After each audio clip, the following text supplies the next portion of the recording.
Telugu Desam party మహానాడును 3 రోజుల పాటు నిర్వహించాలని నిర్ణయించారు.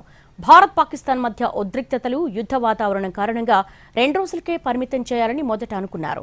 అయితే ప్రస్తుతం పరిస్థితులు శాంతించడంతో సంప్రదాయ పద్ధతిలో 3 రోజుల పాటు మహానాడు నిర్వహణకు రెడీ అయింది టీడీపీ. ప్రతి ఏడులాగానే ఈసారి కూడా మహానాడును అత్యంత వైభవంగా నిర్వహించబోతోంది తెలుగుదేశం పార్టీ. పార్టీ వ్యవస్థాపకుడు ఎన్టీఆర్ జయంతి సందర్భంగా ప్రతి ఏటా 3 రోజుల పాటు మహానాడు నిర్వహిస్తుంది టీడీపీ.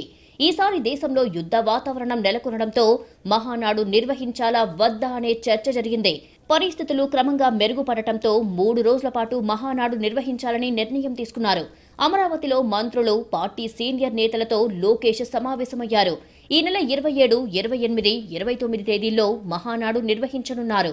పార్టీ చరిత్రలోనే మొదటిసారిగా కడప జిల్లాలో మహానాడు జరగబోతోంది.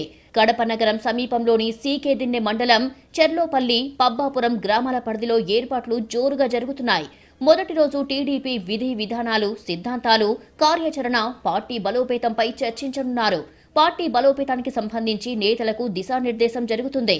కింది స్థాయి నుంచి రాష్ట్ర స్థాయిలో ఉన్న నేతల వరకు ఏ రకంగా సమన్వయం చేసుకోవాలి, పార్టీ భవిష్యత్ కార్యాచరణ ఎలా ఉండాలి, పార్టీని ఏ రకంగా పటిష్టపరచాలి అనేది మొదటి రోజు చర్చిస్తారు.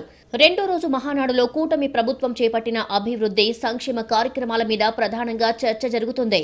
మూడో రోజు మహానాడులో రాజకీయ తీర్మానం ఉంటుంది. ఆ తర్వాత భారీ బహిరంగ సభ నిర్వహిస్తారు. ఈ నెల 18 నుంచి 3 రోజుల పాటు మినీ మహానాడులు జరుగుతాయి. నియోజకవర్గాల వారీగా, జిల్లాల వారీగా ఈ కార్యక్రమాలు నిర్వహిస్తారు. మినీ మహానాడులలో కూడా కొన్ని తీర్మానాలు చేస్తారు.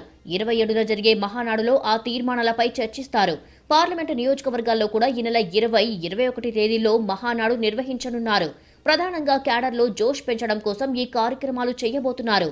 చరిత్రలో ఎన్నడూ లేనంతగా భారీ మెజారిటీతో టీడీపీ అధికారంలోకి వచ్చింది. అలాగే కూటమి ప్రభుత్వం అధికారంలోకి వచ్చిన తర్వాత మొదటి మహానాడు కావడంతో అత్యంత ప్రతిష్టాత్మకంగా నిర్వహించేందుకు ఏర్పాట్లు చేస్తున్నారు.